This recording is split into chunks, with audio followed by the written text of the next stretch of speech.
South African President Cyril Ramaphosa says the ongoing unrest sparked by the jailing of former President Jacob Zuma could lead to medicine and food shortages in the coming weeks. At least 45 people are dead and nearly 800 people have been arrested as rioters used Zuma's arrest as an excuse to loot shops and warehouses. And as Mark Klusner reports, thousands of soldiers have now been deployed to try and quell the violence. Chaos, looting and violence. Shops ransacked, businesses plundered and shopping malls set alight. Mobs have disrupted major trade routes between the port city of Durban and the commercial hub of Johannesburg. Cities have been shut down across the province of KwaZulu-Natal. In response, the South African President Cyril Ramaphosa has mobilized the army, sending in 2,500 troops to quell the unrest. What we are witnessing now are opportunistic acts of criminality, with groups of people instigating chaos merely as a cover for looting and theft. The government has said that destabilizing forces are behind the violence. By that, they mean supporters of former President Jacob Zuma. Zuma was found guilty of contempt of court after he failed to testify in an inquiry into corruption during his presidency. After refusing to hand himself over, police finally brought the disgraced leader in to begin a 15-month prison sentence. But he still has widespread support. I feel so bad for Jacob Zuma because he did a lot of things for us during his presidency, unlike the present government. I feel bad because every political party has its own corruption. Even the previous government had its own corruption, so I feel very bad. His arrest has been used as an excuse to loot and pillage. South Africans have been particularly hard hit by the COVID-19 pandemic. Months of strict lockdowns have exacerbated poverty levels and increased unemployment. Opponents of President Ramaphosa have seized the opportunity of Zuma's arrest as a way of ensuring the country becomes ungovernable. Mark Klusner, TRT World. Well, let's get more on this now with Agnes Gitau in London. She's a managing partner at GBS Africa, which is an advisory services firm specialising in economic and political risk intelligence in Africa. Great to have you back with us, Agnes. Now, the unrest we're seeing in South Africa is quite extraordinary. It's been described as the worst violence the country has seen in 27 years since the end of the apartheid regime. But to what extent is the dire economic situation, including soaring levels of youth unemployment, fueling the looting and violence that we're seeing right now?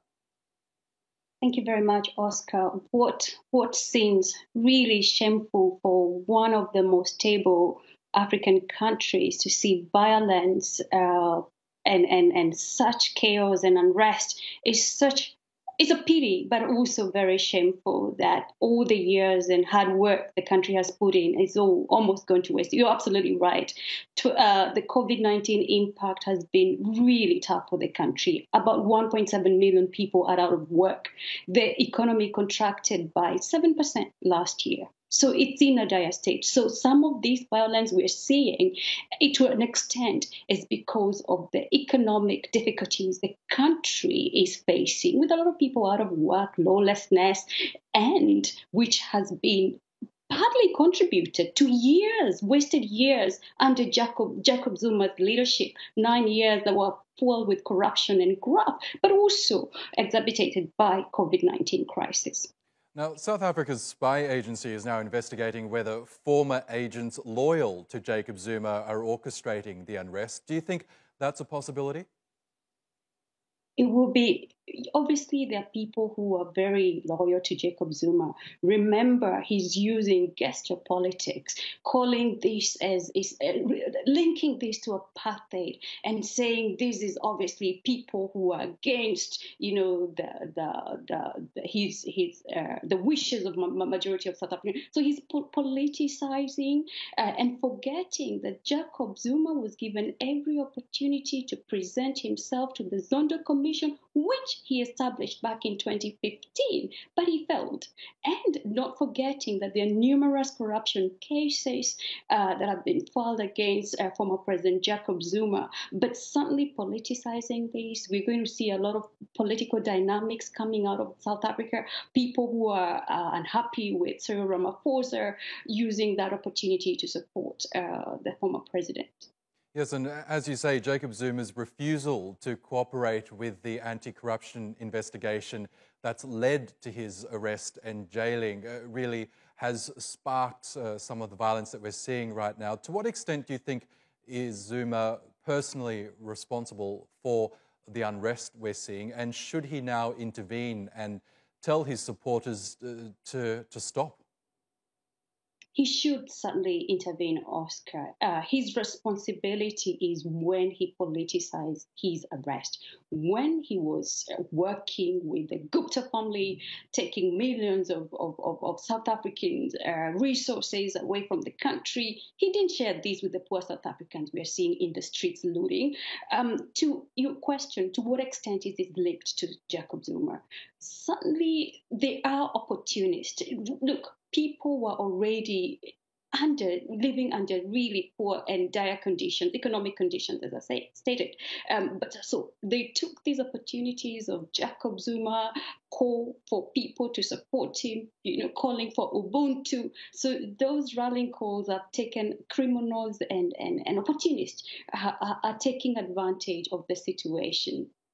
Now, do you believe President Cyril Ramaphosa has a viable plan to bring South Africa out of the pandemic and to once again get South Africa's economy back on track?